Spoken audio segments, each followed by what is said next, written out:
dowladda Uhuru Kenyatta wayna gumaaday marka tagta Tarbaj iyo wajiya East xagga baadiyaha iyo wajiya South iyo Ijara iyo Lafey iyo Dadaab constituency xuduudka saaran hooyooyinka anaga ama ninkeeda lala baxay ama walaalkeeda lala baxay ama wiilkeeda la dilay oo ay dileen dowladda Uhuru Kenyatta iyo askartiisa BBI Uhuru Kenyatta iyo Raila Odinga waxay u talagaleen inay ku gumaadaan ummadda Soomaalida kuraasti baarlamaanka inoo diideen BBI waxay dhaheen lacagtii Wajeer iyo Mandera iyo Garissa iyo Marsabit waa in la gooyo oo dhulkooda lagu celiyo dastuurkanayto BBI wuxuu rabay inuu nagu celiyo waqtigii waa gara oo madaxweynaha iyo Garissa Gubay iyo Malka Mari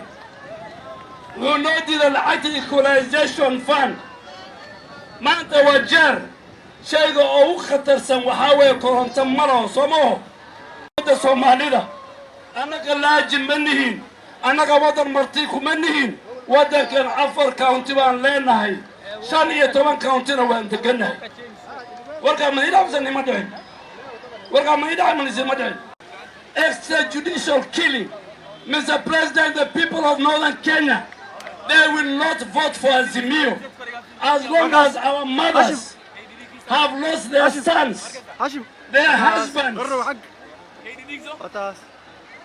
their brothers through extrajudicial killing under the guise of fighting terrorism. Mr. President, the people of northern Kenya will not vote for you because you introduced a formula that was denying them money and taking it somewhere else.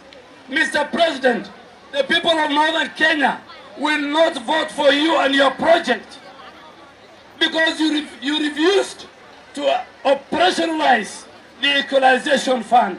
Mr. President, and your puppet, the people of northern Kenya, will not vote for you because you oversaw a government of discrimination.